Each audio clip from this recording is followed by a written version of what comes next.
Case ہے جس کی فیصل ملک بات کر رہے ہیں، یہ ہے 22 نومبر کو پچھلے سال عمران خان کا پیغام تھا۔ دیکھیں، عمران خان جب پیغام دیتے ہیں وہ ہمارے لیے ان کی امانت ہوتی ہے۔ ہم نے جو وہ پیغام دیتے ہیں، ہماری کوشش پچھلے 1.5 سال 2 سال سے یہ ہے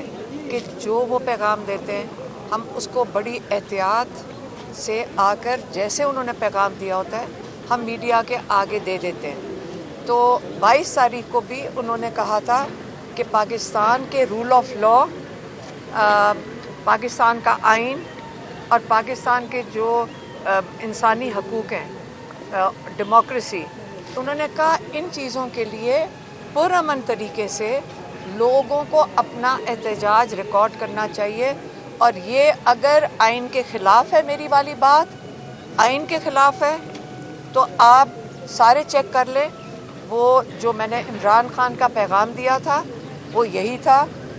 اگر آپ اس کو پڑھ لیں، اگر وہ جو اس کی اسکرپٹ لے کر یا آپ سن لیں، ریکارڈ پہ لے کر آئیں، آپ سنیں اس کو اور بتائیں کہ کیا یہ پاکستان کے آئین کے خلاف ہے بات جو عمران خان نے پیغام دیا تھا۔ تو اگر میرا جرم یہ ہے کہ میں نے عمران خان کا پیغام دیا تھا، میں بالکل صحیح ہے، میں نے میڈیا کے آگے ان کا پیغام بالکل دیا تھا۔ صرف یہ بتا دیں کہ آج کل کے حالات میں جب کہ یہاں رول آف لا ختم ہو چکا ہے، 26ویں ترمیم آ چکی ہے، 27ویں ترمیم آ چکی ہے، اور رول آف لا ختم ہو چکا ہے، یہ جس چیز کو بھی چاہیں تو جرم بنا سکتے ہیں۔ آئین یہاں پہ نہیں رہا ہے پاکستان میں، اور یہ جو میری جو وہ والی جو عمران خان کا جو میسج آپ میڈیا تک پہنچایا تھا، آپ اس کو بھی سن لیں اور پھر بتائیں کہ کیا جرم یہ نہیں ہے کہ جب یہ آئین کو چیلنج کر رہے ہیں اس کورٹ میں، اصلی جرم تو یہ ہے کہ یہ آئینی چیز کو اس عدالت میں پنجاب حکومت چیلنج کر رہی ہے۔ وہ یہ کہہ رہی ہے کہ انہوں نے جرم کیا ہے۔ اس کا مطلب ہے آج انہوں نے یہ کہہ رہے ہیں کہ آئین کو دفن کر دیں، انسانی حقوق کو دفن کر دیں۔ تو یہ کیس ہے، یہ بڑا سیریس کیس ہے۔ آپ اس کے اوپر ذرا میں چاہوں گی کہ یہ کیس چلے، میں چاہوں گی کہ یہ کیس چلے تاکہ پورا پاکستان دیکھے کہ آئین کو دفن کرنے کی تیاریاں اس کیس سے انشاءاللہ یہ کریں گے، اور آپ کے اور پاکستانیوں کے حقوق آپ کی آنکھوں کے سامنے ختم ہو رہے ہیں۔ اس کے بعد آپ کو وہ یہ بتا رہے ہیں کہ اگر آپ پرامن طریقے سے نکلے آئینی طریقے سے تو آپ کا یہ جرم کنسیڈر کیا جائے گا۔ اگر آپ نے بات بھی کی کہ ہم پرامن احتجاج کے لیے نکلنا چاہتے ہیں تو آپ مجرم بن کے جیل میں ڈالے جائیں گے۔ ہمیں کئی دفعہ کہا گیا ہے کہ یہ جو کیس چل رہا ہے یہ ان کو سمجھ نہیں آتی کہ کدھر سے کیس نکالیں، تو یہ اس پیغام کو استعمال کر کے اصل میں ان کے ارادے یہ ہیں کہ آپ کو جیل میں ڈالنا ہے۔ میں نے ان کو کہا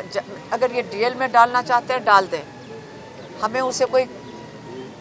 فرق نہیں پڑتا، اس لیے کیونکہ انہوں نے یہ نہیں کیس ہوگا تو 50 اور کیسز ہیں۔ جب یہ فیصلہ کر لیں گے،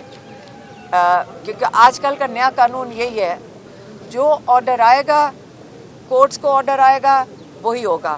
یاد رکھیں، آج فیصل ملک نے کورٹ کے سامنے یہ بھی کہا کہ توہین عدالت تب ہوتی ہے